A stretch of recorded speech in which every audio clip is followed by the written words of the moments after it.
주 하나님 감사합니다. 오늘도 주님께서 말씀하여 주시고 들은 말씀 우리가 머리로만 알고 우리가 머리로만 그저 기억만 하는 그런 말씀이 아니라 기억한 그 말씀대로 살아낼 수 있는 그러한 열매 있는 말씀을 우리에게 허락하여 주시옵소서.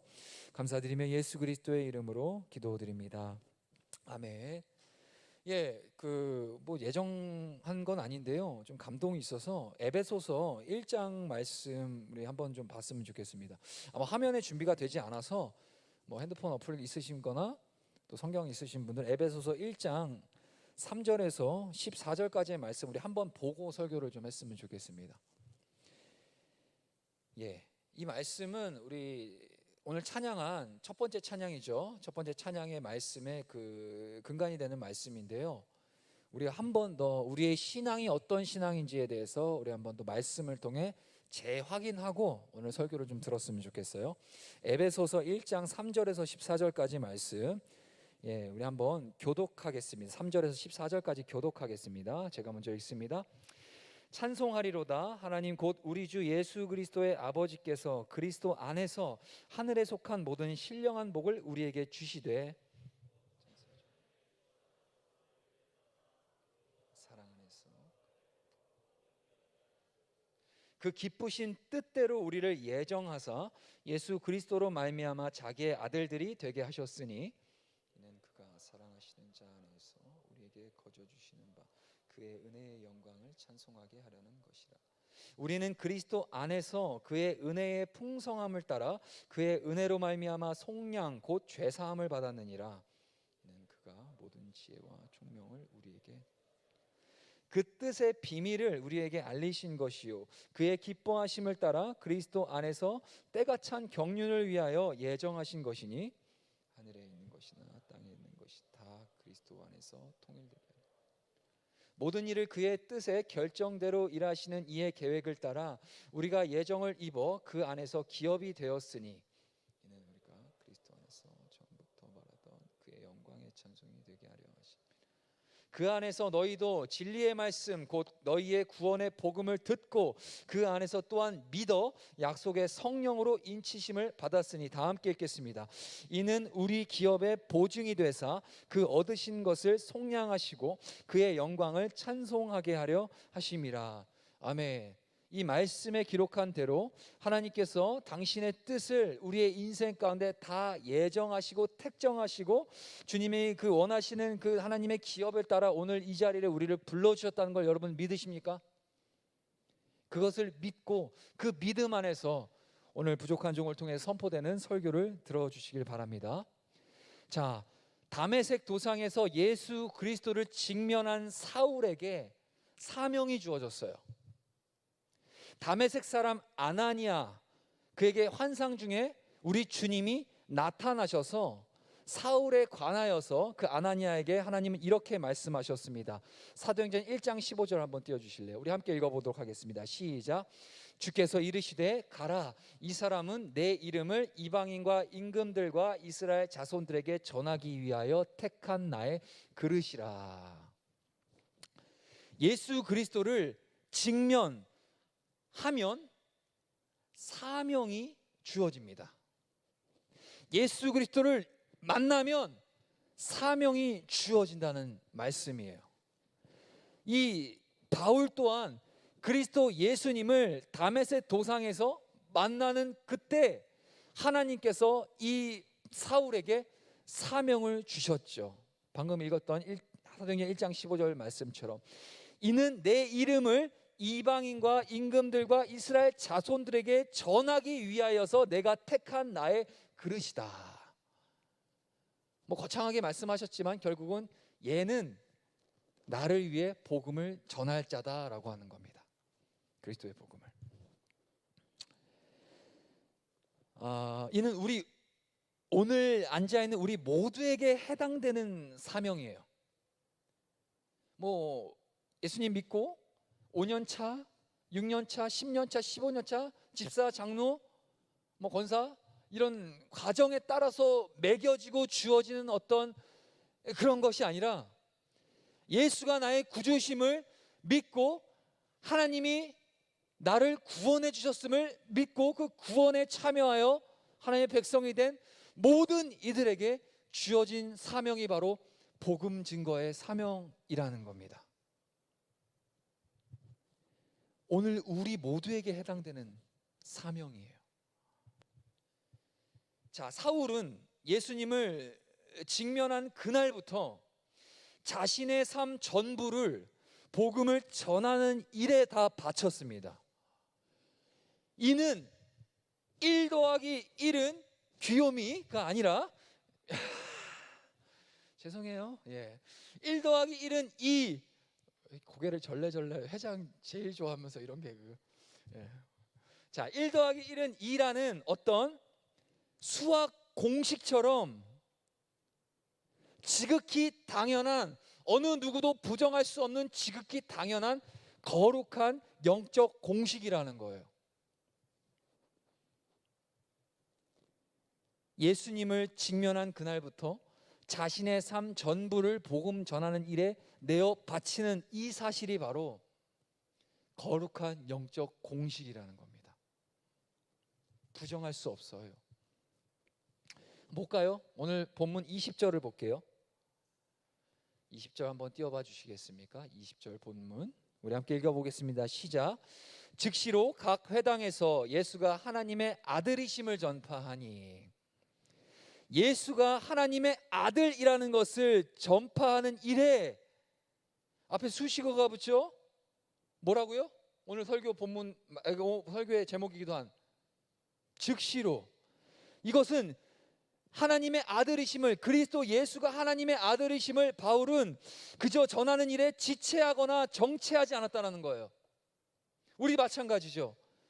주님이 나의 구주가 되시고 예수가 하나님의 아들이시며 그 나를 위해 십자가 죽으셨고 3일 만에 부활하사 승천하시고 하나님의 때에 다시 재림하셔서 하나님의 나라를 이루신다는 이 분명하고 확실한 복음에 증인으로서, 사명자로서 앉아있는 저와 여러분들에게 있어서 이 사명을 위해 지체하거나 정체되어서는 안 된다는 겁니다. 이는 사람에게 있어서 죽느냐 사느냐에 대한 중대한 문제가 달린 절대적 진리이기 때문이에요. 우리가 지체하지 말아야 될 이유가 여기 있는 거예요. 이건 그저 아냐 마냐 모르냐의 그런 차원의 문제가 아니라 죽느냐 사느냐의 절대적 진리를 우리가 전해야 될 사명이 있기 때문에 지체할 수 없는 거죠. 성도가 믿음대로 살아내야 하는 이유는 자신의 행위와 공로를 강조하기 위한 것이 아니라 지체하지 않고 확실한 복음을 세상에 증거해야 할 사명이 있기 때문이에요. 성도에게 주어진 복음 증거에 대한 이 지체와 정체는, 지체함과 정체됨은 죽음에 대한 방관과 방임이 될 것이며 죽음의 동조자가 되는 겁니다. 우리 주님께서도 백성들의 구원을 위해서 조금도 지체하지 않으신 분이심을 우린 성경을 통해 알 수 있어요. 시편 119편 60절 한번 띄워주시고 함께 읽어보겠습니다. 시작. 주의 계명들을 지키기에 신속히 하고 지체하지 아니하였나이다. 그리고 여호수아 18장 3절도 한번 주세요. 함께 읽을게요. 시작. 여호수아가 이스라엘 자손에게 이르되 너희가 너희 조상의 하나님 여호와께서 너희에게 주신 땅을 점령하게 가기를 어느 때까지 지체하겠느냐. 말씀 뭐라고 하죠? 주의 복음을 증거하고 주의 계명을 지키는 일에 신속하고 지체하지 말라, 우리에게 말씀하시는 거고요. 그리고 여호수아를 통해서 저 땅을 점령하는 것에 너희들 언제까지 지체할 거냐라고 탄식하시는 거죠. 우리에게 지금 주신 그 사명, 복음 증거의 사명 앞에 제가 뭐 누구 이름을, 제 이름을 붙일게요. 정연아, 너 언제까지 지체하겠느냐? 굉장히 부담스러운 주의 말씀이에요. 저도 이 말씀을 준비하고 있었지만 제 스스로에게 계속 제가 지금 하나님 앞에 주어진 그 사명 앞에 도대체 언제까지 넌 지체하고 있을 거냐라는 그런 책망 섞인 주님의 메시지가 저에게 부딪혀와서 저도 굉장히 많이 큰 부담을 안고 이 자리에 섰습니다. 하지만 마땅히 전해야 될 사명을 가졌기에 여러분들에게 도전하는 겁니다. 말씀을 통해서 언제까지 여러분들 계속해서 지체하고 계실 겁니까? 이건 단순히 주일날 교회 나와라, 주일 성소 지켜라, 그런 차원이 아니에요. 우리가 존재하는 이유고, 우리를 하나님의 백성으로 부르신 이유고, 죽느냐 사느냐의 그 기록 가운데 서 있는 중요한 하나님의 사명 앞에 하나님이 우리에게 질문에 던지시는 겁니다. 다시 한번 우리 20절, 본문 20절 다시 한 번만 띄워주시고요. 우리 한 번만 더 읽어보겠습니다. 시작.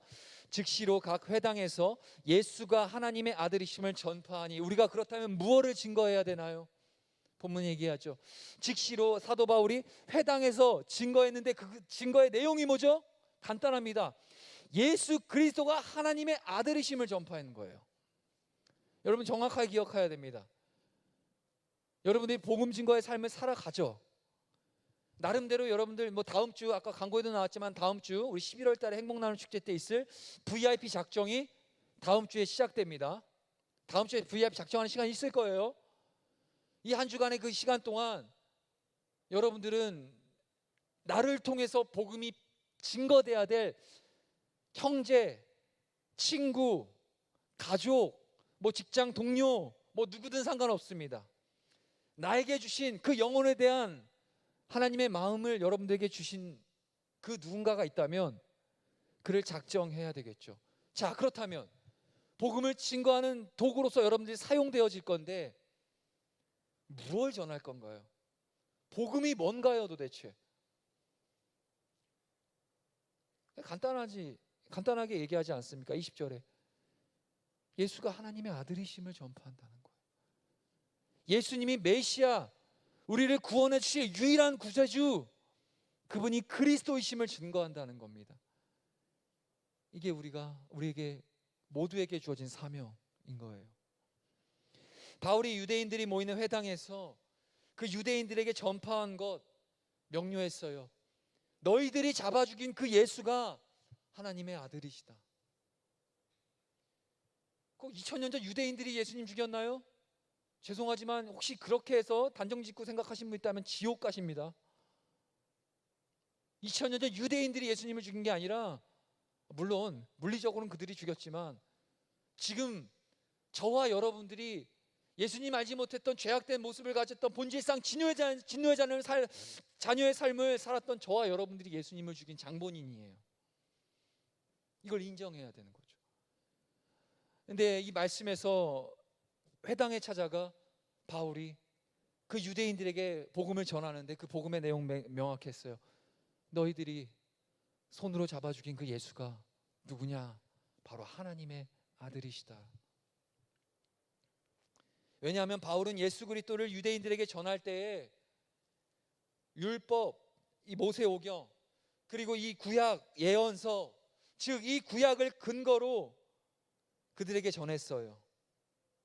구약에 기록된 그 약속의 메시아가 이 땅에 와서 해야 할 일들이 무엇이었는지에 대해서 이 구약에 담겨있는 근거를 가지고 그들에게 다 말한 다음에 그 너희들이 그토록 찾았던, 그토록 기다렸던 그 구약에 기록된 그 메시아, 그가 바로 예수 그리스도, 너희의 손으로 십자가에 매달은 그가 바로 예수 그리스도 하나님의 아들이시다 라고 증거한 겁니다.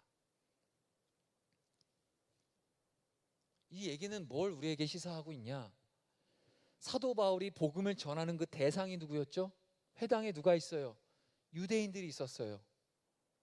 유대인들은 뼛속부터 자신들은 하나님의 구원을 받은 하나님의 백성이라는 사실 가운데 굉장히 견고하게 그 믿음으로 살던 사람들이죠. 그런데 어느 날 예수님이 하나님의 아들이시라고 하고 막 천국 복음을 전하시고 막 기적을 나타내시고 하는 거예요.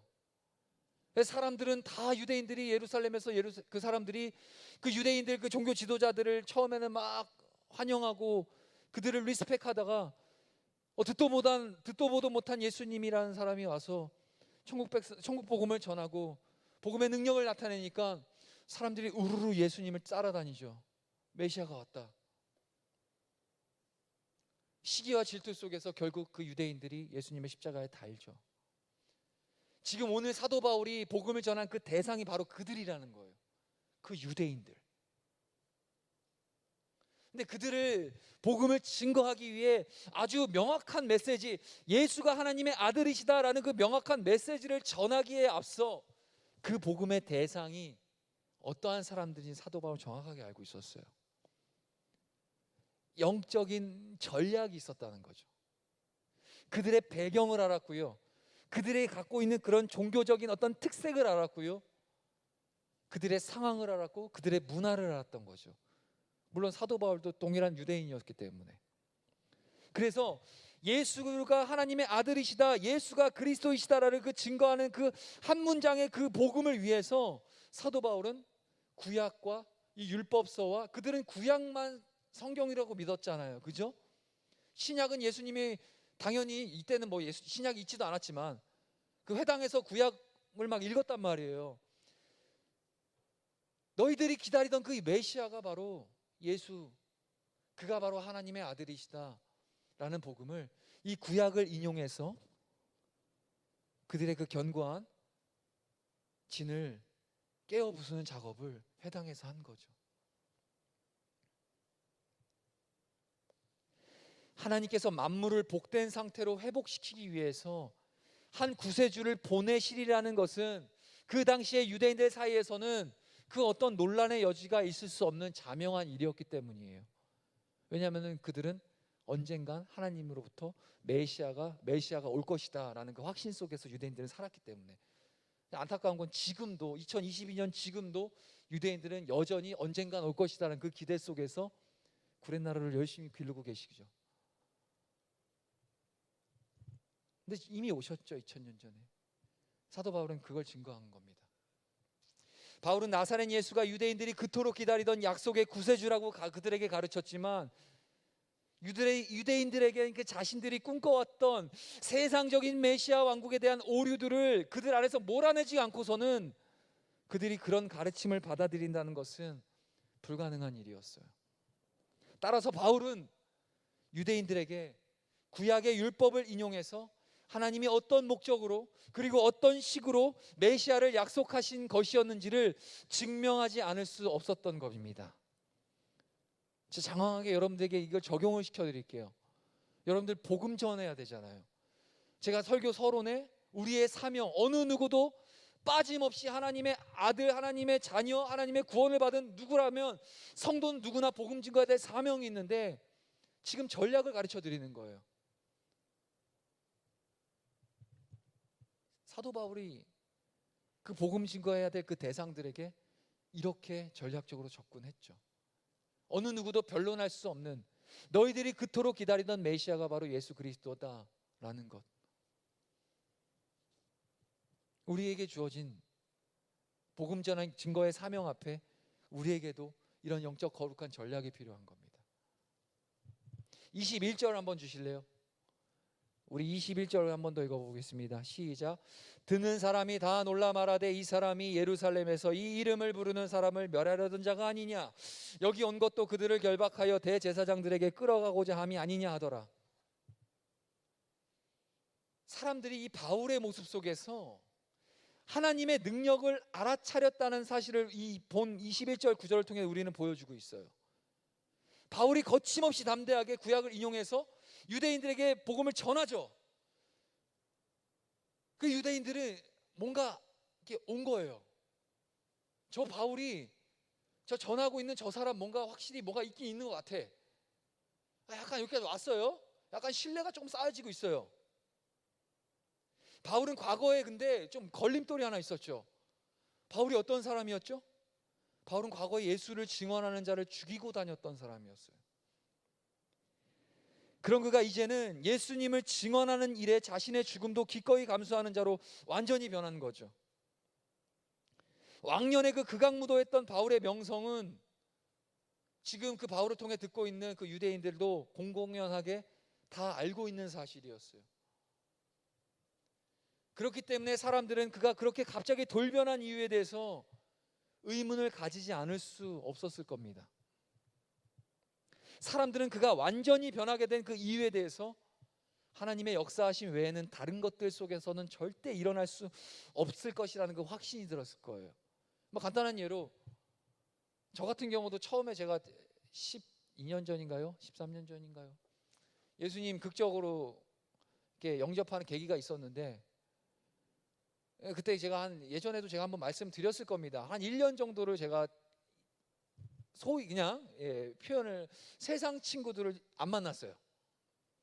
예수님 제가 인격적으로 만나기 전에 이전에는 그렇게 맨날 정말 본질상 진노의 자녀의 삶을 정말 열심히 살아가던 저였는데, 그 함께 유흥과 환락과 세상 술에 취해 막 이렇게 살던 저였거든요. 그래서 예수님의 은혜가 들어왔고, 누가 가르쳐 준 것이 아니라 그냥 자동적으로 그냥 교회가 좋았고, 그냥 말씀 공부하는 게 좋았고, 그냥 이게 좋았어요. 신앙인이 되었다는 게 너무 좋았어요. 그러니까 누가 시켜서가 아니라 그냥 자연스럽게 세상 친구들과 멀어지게 되더라고요. 한 1년을 안 만났어요. 뭐 바울도 보면요, 처음 예수님 다메섹에 만나고 나서 즉각 바로 이렇게, 물론 오늘 즉시로라는 표현이 되었지만 하나님 앞에 단단해지는 계기가 있었어요. 광야에서의 삶. 그것처럼 저도 나름 성결한 작업이 필요했던 것 같아요. 그래서 한 1년을 앙랑하고 있었는데, 그때 친구들 사이에서 무슨 소문이 들었냐면은, 뭐 예전에 뭐 저랑 신방했던 친구들 아마 한번 들었을 겁니다. 야, 정현이 걔 요즘 뭐 하고 다니냐? 요즘 안 보이더라. 옆에 다른 친구가 얘기하는 거예요. 몰라, 어디서 소문 듣기로는 걔 요즘에 뭐 목사 된대.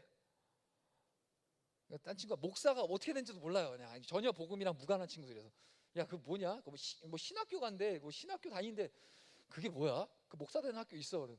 야, 이젠 걔가 하다 안 돼서 목사 해가지고 그냥 사기를 치려고 그러냐? 걔는? 그러니까 이런 얘기까지 저는 들었어요, 솔직히. 그러니까 굉장히 이 친구들한테는 있을 수 없는 일이 벌어진 거죠. 그들이 직접 예수 안에서 변화되고 정말로 그리스도인답게 살아가는 제 모습이 검증되지 않는 이상, 친구들 안에서는 저는 그저 또 하나의 그냥 망나니 짓 하기 위한 어떤 수단으로 신학교 가서 그렇게 하려고 하는 것 그 이상으로 안 보이는 거예요. 물론 한 2, 3년 고생을 제가 했죠. 이 친구를, 왜냐하면 이 친구들 제가 전도해야 될 사람이니까. 다양한 과정들이 있었지만 지금은 그래도 감사하게 다 모든 친구들이 구원받고 교회 잘 다녀서 청년부에 속해 있습니다라고 하면 얼마나 좋겠지. 그죠? 여전히 기도 제목들입니다. 여러분 생각나실 때 제 친구들 위해서 좀 기도해 주세요. 마찬가지인 거죠. 바울이 예수님을 만나고 거듭나기 전의 삶에 대해서 그가 어떤 사람이었는지도 이미 유대인들은 다 알고 있었어요. 그리고 그리스도인들은 자신들에게 있어서 가장 바울이 어떤 사람이었죠?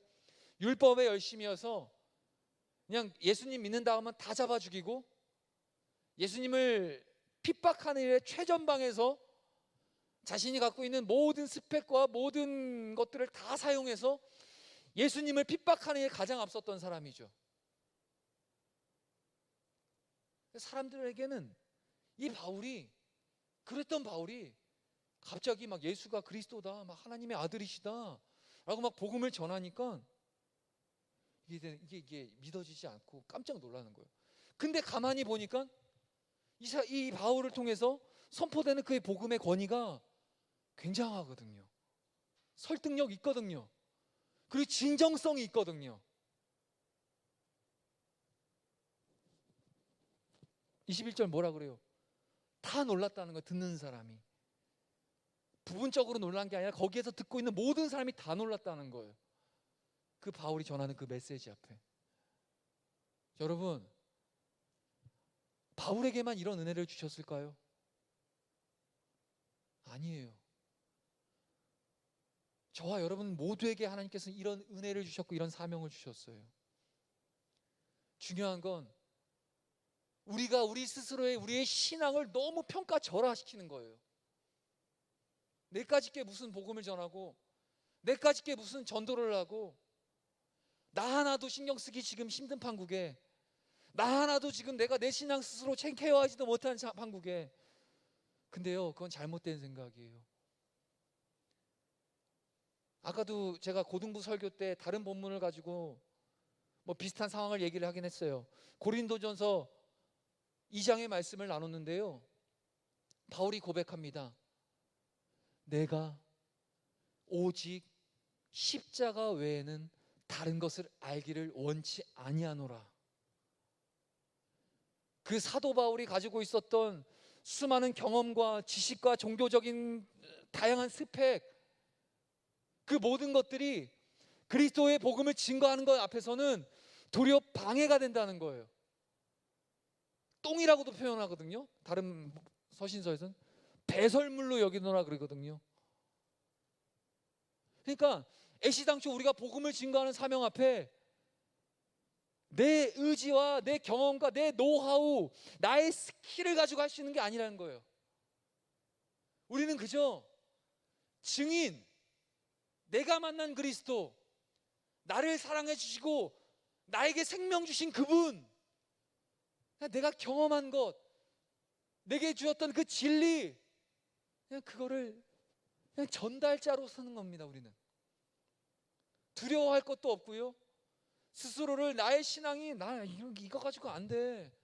요즘에 다운됐어. 요즘에 뭐 제대로 신앙도 안 하는 것 같고, 뭐 성경 몇 번 읽지도 않은 것 같은데, 그 출발, 그 마음 자체가 내가 좀 해보겠다는 거예요.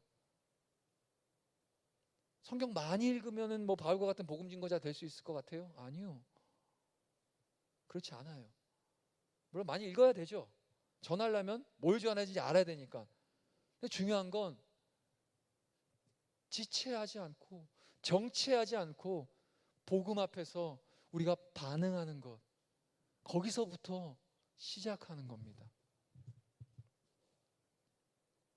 다 놀라잖아요. 사람들이 놀라는 거예요. 왜 놀라요? 와, 저 바울 이전에 이런 사람이었는데 저 사람의 입에서 어떻게 저런 얘기가 나오지?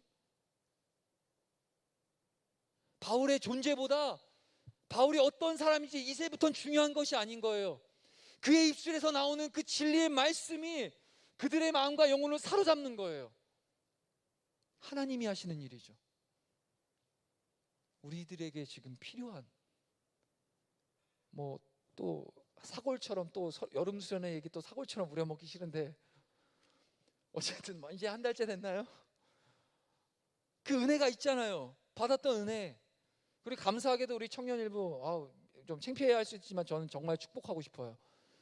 우리 새내기 53기들, 이렇게 또 비전팀 이렇게 섬기는 친구들, 오늘도 막 메인 건반까지 하고 막 베이스 치고 막 저기 막 엄지척하고 있는데, 진짜로 이런 반응이 그냥 나오는 게 아니거든요.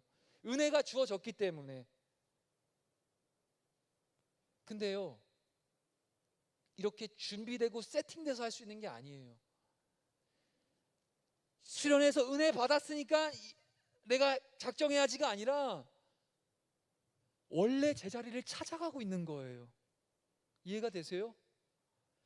그간은 우리가 그냥 바닥의 나락으로 처해 있었어요. 하나님의 은혜 가운데 거하지 못할 때는 그저 그냥 우리는 끊임없이 저 끝없는 나락으로 하나님과 거리가 멀어지면 멀어질수록 그냥 계속 떨어져 갈 수밖에 없는 존재인데, 주님의 은혜, 주님의 때에 우리에게 주신 그 하루하루 매일의 날마다 충만한 그 은혜를 우리가 붙들고 나아갈 때 다시 그냥 정상적인 그 스탠다드한 궤도에 선 거예요. 은혜 받았으니까 할 수 있어가 아니라 그냥 여기가 우리 자리인 거예요. 그 결단의 자리, 즉각적으로 순종하는 순종의 자리, 복음을 전하는 그 사명의 자리, 거기가 우리가 마땅히 서야 될 마땅한 자리라는 겁니다. 오늘 하지 않으면 내일도 못해요. 어떻게 자신합니까? 여러분들이 복음을 전하고 옆에 있는 지체들을 위해서 기도하고 내가 순종하고 섬기며 하나님의 나라를 위해서, 뭐 물론 교회에서 막 리더하고 막 비전하고 이런 식으로는 섬기지 못할지라도 여러분들이 주어진 삶의 자리에서 하나님의 나라를 위해 정말 거룩하고 흠이 없게 살기 위해 작정하고 결단하는 일 앞에 내일은 없다는 겁니다. 오늘 즉시로 지금 이 자리에서 우리가 하나님 앞에 반응해야 된다는 사실을 우리는 분명히 기억해야 합니다. 이 바울의 입장에서 그리스도를 믿는 유대인들이 예수 그리스도의 이름을 부른다는 것은 어떤 의미가 있냐? 그러니까 오늘 21절에 이런 말씀하고 제가 다시 한번 읽을게요. 듣는 사람이 다 놀라 말하되 이 사람이 예루살렘에서 이 이름을 부르는 사람을 멸하려던 자가 아니냐. 여기서 이 이름이 누구죠? 누구의 이름? 예수님의 이름. 그 예수 그리스도의 이름을 부르는 자들을 멸하려던 자가 이 사람이 아니냐. 여기가 저 사람이 여기 온 것도 그들을 결박하여서 핍박하려고 또 온 것이 아니냐고 놀라는 거죠. 근데 당시에 그리스도를 믿는 그 유대인들, 그리스도를 믿는 그 유대인들의 입장에서 예수 그리스도의 이름을 부른다는 것이 어떤 의미가 있는지 여러분 한번 점검해 갈 필요가 있어요. 주의 이름, 곧 예수 그리스도의 이름을 부른다는 것은 곧 그의 이름에 구원이 있고 그에 대한 확신이 있다는 자신들의 신앙 고백을 말하는 겁니다. 오늘날 우리가 자유롭게 예수 그리스도의 이름을 부를 수 있는 것은 놀라운 은혜예요. 크나큰 은혜죠. 그러나 이러한 은혜가 우리 안에서 영원히 지속될 것이라는 착각은 버려야 합니다. 장차 예수 그리스도의 구원의 이름을 부르지 못하게 될 그날이 올 것이기 때문이에요. 이사야 64장 7절의 말씀 한번 주실래요? 한번 읽어봅시다. 시작. 주의 이름을 부르는 자가 없으며 스스로 분발하여 주를 붙잡는 자가 없사오니 이는 주께서 우리에게 얼굴을 숨기시며 우리의 죄악으로 말미암아 우리가 소멸되게 하셨음이니이다. 이 말씀을 간단히 풀면 내일은 없다는 겁니다. 지금 주의 이름을 부르지 않으면 내일 없어요. 오늘 우리가 주님 앞에 바로 서지 않으면 오늘 바로 서지 않는데 어떻게 내일 바로 설 수 있겠다는 보장이 있냐는 거죠. 오늘 이 주 그리스도 예수가 나의 구주심을 고백하고 그의 이름을 담대히 선포하며 나아가는 것, 그건 어떤 의미가 있냐? 그 주님이 나의 구주십니다. 그 예수님의 이름이 권세인, 그 구원의 권세가 있는 이름이시며 그 주님의 이름만으로 내가 구원을 받을 수 있습니다. 그 주님만이 나의 구원자이십니다라는 그런 믿음의 신앙의 절절한 고백이 담겨 있는 것이 바로 주의 이름을 부르는 겁니다. 우리가 증언하는 바로 그 복음의 메시지가 그거예요. 예수님, 그의 이름을 전하는 거죠. 22절 한번 띄워주세요. 본문 22절 우리 한번 읽어볼게요. 시작. 사울은 힘을 더 얻어 예수를 그리스도라 증언하여 다메섹에 사는 유대인들을 당혹하게 하니라. 여러분 진짜 이러한 은혜로 여러분들이 복음 전하셨으면 좋겠어요. 유대인들을 당혹하게 한대잖아요. 더 힘을 얻어서 사울이 예수가 그리스도다라고 증언할 때 그 반응들이 어떤 반응이냐? 당혹했다는 거예요. 그 말씀 앞에, 그 말씀의 권위 앞에 그 완악했던 유대인들도 무너져 내려간다는 겁니다. 바울이 언변이 뛰어나서? 아니요. 아까 잠깐 예로 들었던 고린도전서의 말씀의 그 배경 가운데 사도 바울이 어떤 고백을 하냐? 오직 그리스도 십자가 외에는 내가 다른 건 알기를 원치 않는다라는 고백의 그 기저의 배경이 있거든요. 우리 고등부 선생님들 죄송합니다. 한 번 더 들어주세요. 그 배경은 어떤 배경이냐? 그 고린도 가기 전에 아덴이라는 곳에 가서 복음을 전해요. 아덴이 어떤 곳이냐? 오늘날로 말하면 아테네, 그리스 아테네 알죠? 아테네에 뭐가 유명해요? 철학이 유명하잖아요. 아테네 하면 가고 싶다 막 이러네. 철학이 유명해요. 아테네 유명한 소크라테스, 플라톤, 아리스토텔레스 모든 고대 철학자들 다 아테네 출신이에요. 이 성경 때도 마찬가지였어요. 아덴이 어떤 지역이었냐? 사람들이 철학, 지적인 어떤 그런 갈급함에 꽉 차 있는, 심지어는 그 아는 것, 지식을 채우는 것, 그것이 자신을 드러내는 하나의 또 다른 우상으로서 그 견고했던 지역이 바로 아덴이었거든요. 바울이 아덴에 가서 복음을 전하기 작정합니다. 바울 나름대로 선교 전략을 가지고 가는데 어떤 전략을 폈냐? 그래, 아덴이 그렇게 지식이 충만하고 막 자기 자랑하기에 좋아하고 막 설파하는 거 좋아하고 썰 푸는 거 엄청 좋아하는 사람들이거든요. 문화가 그랬어요. 그러니까 나도 전략을 갖자. 바울이 어떤 사람이에요? 굉장한 고학력자죠. 아마 성경 통틀어서 가장 고학력자일 겁니다. 내가 그동안 배워왔던 철학적 지식들, 종교적 개념들, 이들이랑 대결해야겠다. 저 아덴 사람들이랑 내가 정확하게 대결해서 이겨서 내가 예수님 전해야지. 그리고 갔죠. 가서 전했습니다. 그들의 방식대로 수사학을 멋지게 했고요. 정말 막 철학자, 그들이 이해할 수 있는 언어로 막 정말 멋지게 설교했죠. 근데 재미있는 건 어떤 반응이 왔는지 아세요? 그 아덴 사람들이 바울이 전한 그 복음, 그 전한 그 복음 앞에 거기에 집중한 게 아니라 그 복음을 전한 그 바울, 와, 이 사람 대단한 사람이네. 야, 오늘부터 저 사람 내가 제우스로 모실래. 그 앞에서 막 엎드려고 막 경배하는 거예요, 바울을. 바울이 망했다. 뭐 제 표현입니다. 그래서 아덴에서 고린도로 가면서 자기 자신을 돌아봐요. 뭐가 문제였는지, 사람들이 왜 저런 반응이 되는 거예요? 뭐가 문제였는지. 결론 하나였어요. 바울도 마찬가지로 자기 통밥으로 하려고 했던 거예요. 온갖 자기가 갖고 있는 철학적 관념들, 그 아덴 사람들을 이해하고 설득시키기 위한 어떤 방법론들, 그런 것들을 가지고 접근한 거죠. 그러니까 그 안에서 드러나는 건 예수 그리스도의 복음이 아니라 그 말 잘하는 바울이 드러나는 거죠. 그래서 고린도에서 고린도전서를 쓰면서 지혜에 대해서 씁니다. 2장에서는 지혜에 관련된 그 지혜가 무슨 지혜냐? 그리스도인들에게 필요한 지혜가 뭐냐? 오직 그리스도 예수의 십자가가 지혜다라는 겁니다. 작정합니다. 그때 나 이제 더 다른 거 안 해. 내가 증거할 거는 단 하나, 예수가 그리스도이시다. 그가 나를 위해 십자가 지셨다. 그거 한 가지만 명확하게 내가 전한다 라고 각오하거든요. 그 말씀의 권위 앞에, 그 영적 권위 앞에 유대인들이 당혹하는 겁니다. 오늘 이 본문에서,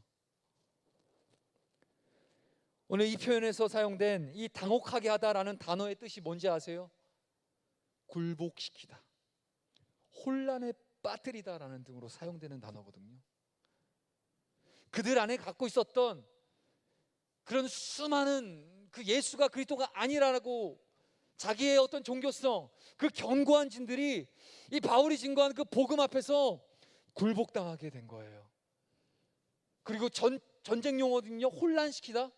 그 전쟁을 압살하기 위해서, 전쟁을 물리치기 위해서 교란을 막 시켜놓는데, 이제는 자기 자아가, 그동안 자기들이 그 배워왔던, 유대인들이 그 자기들만의 그 신학, 자기들이 갖고 있는 그 세상적 그런 종교적 관념들, 이런 것들이 막 혼란이 막 머릿속에 오기 시작하는 겁니다. 그 바울의 얘기를 들으니까 복음에 반응하는 거죠.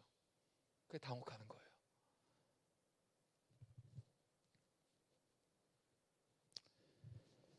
오늘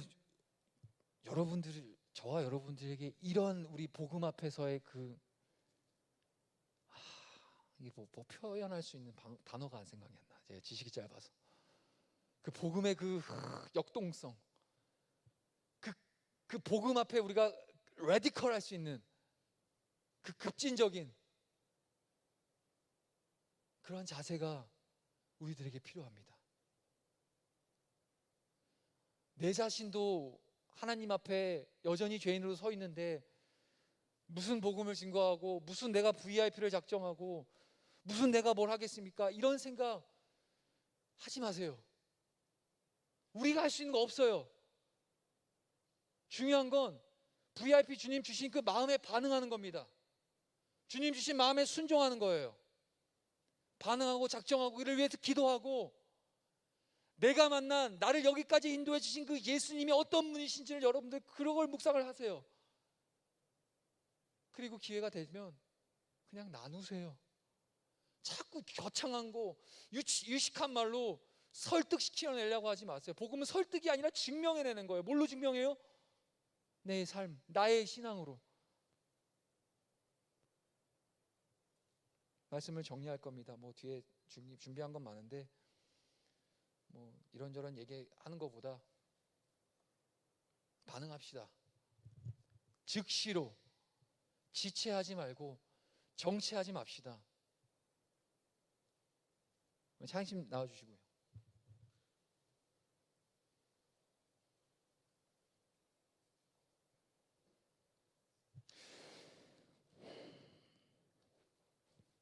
우리가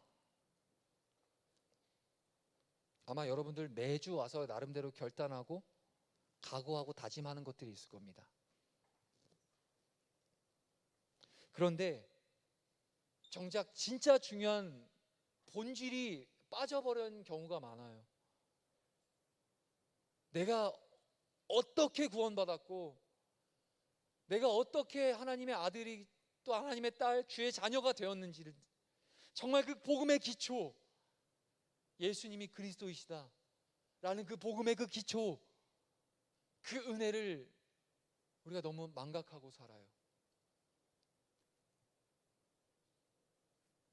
BGM 주세요.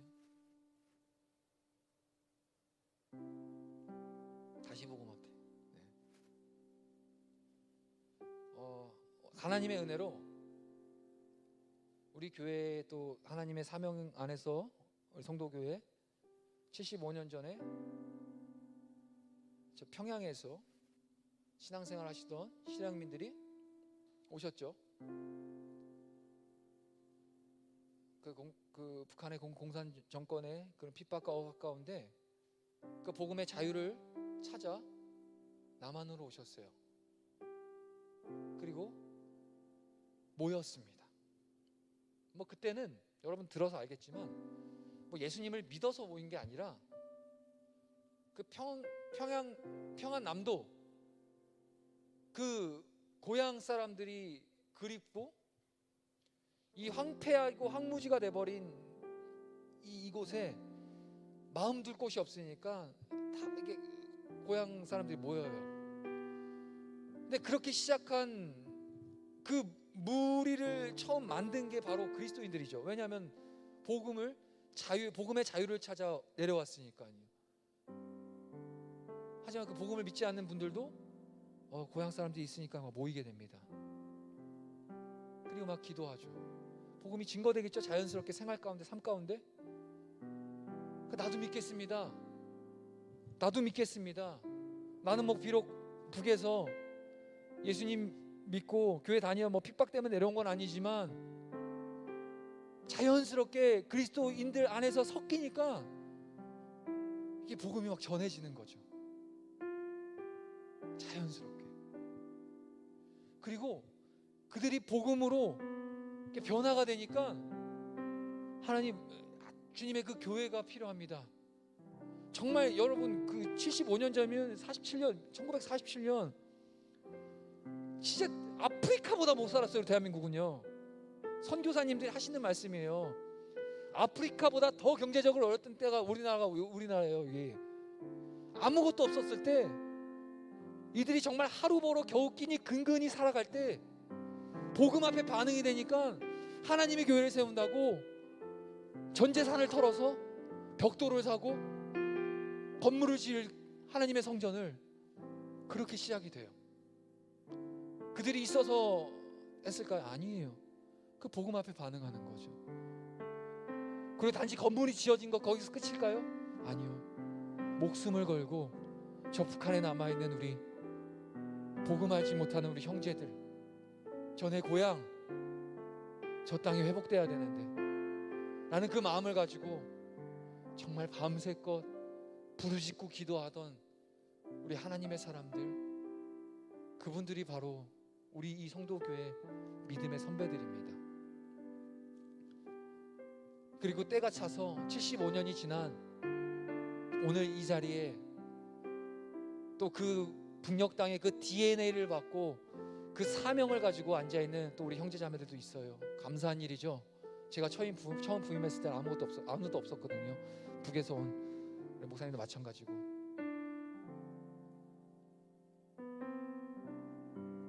복음은 반응입니다. 저도 많이 북한 선교 관련해서 사역을 하면서 많은 우리 탈북민 복음 증거자들 많이 만났습니다. 가장 제 마음에 심금을 울렸던 건 그 목숨을 걸고 두만강 악목강 휴전선을 건너 넘어가서 저 접경에서 선교사님들 만나서, 왜냐면 거기밖에는 도움을 구할 데가 없으니까요. 선교사님들 만나서 복음 듣고 그동안 평생 자기들이 믿어왔던 것들은 다 속았구나, 내 인생의 주인, 내 삶의 주인, 저 북한 땅의 주인은 하나님이시구나 라는 걸 깨닫게 되니까 그분들이 어떤 반응 보이는지 아세요? 목숨 걸고 압록강 두만강 건너서 살려고 나왔는데 그 복음 앞에 반응이 되니까 자기 혼자 살 수가 없는 겁니다. 그래서 다시 건너가요. 다시 들어가면 어떻게 되는데요? 뭐 굳이 이제 제가 얘기 안 해도 알죠. 어떠한 은혜가 그들을 다시 저 지옥과 같은 곳으로 가게 한 건가요? 뭐 너무 먼 얘기한 걸 수도 있어요, 여러분들에게. 하지만 그렇지 않아요. 상황만 다를 뿐 복음 앞에 반응하는 건 어느 누구에게 특별한 사명자에게만 있는 것이 아닙니다. 저와 여러분들에게 있는 겁니다. 여러분 기억하세요. 내가 아니면 복음 들을 수 있지 않아요. 여러분들 친구들, 생각나는 가족들, 누군가는 전하겠지, 언젠가 때 되면 오겠지. 아니요, 그거 착각입니다. 내가 아니면 복음을 들을 수 있는 통로가 없어요. 스스로에게 단정 짓지 마세요. 그리고 또 한 가지 마지막으로, 여러분들 개인의 신앙 앞에 지금 주저하고 있는 분 계시나요? 막 다운돼서 이전에 뜨거웠던 그 과거의 영광 가운데 여전히 그걸 기준으로 가지고 오늘 내 모습을 바라봤을 때 요즘에 너무 미지근한데, 뭔가 회복이 필요한데, 뭔가 막 역동적인 사건이 필요한데, 그러면서 그저 계속 지체하고 계시는 분들 혹시 계신가요? 정신 차리세요. 하나님은 한 번도, 어느 한순간도 여러분들 곁을 떠나신 적이 없습니다.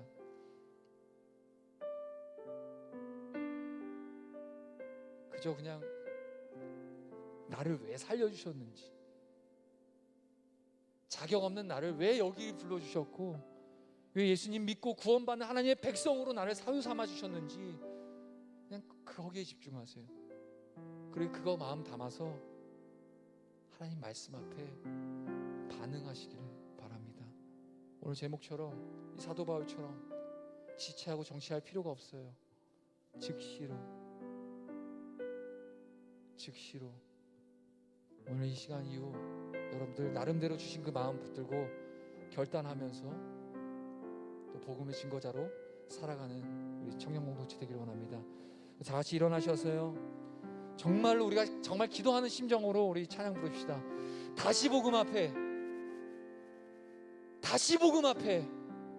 서기를 원합니다. 오늘 그 마음 가지고 우리 찬양하며 좀 더 기도하며 나가겠습니다.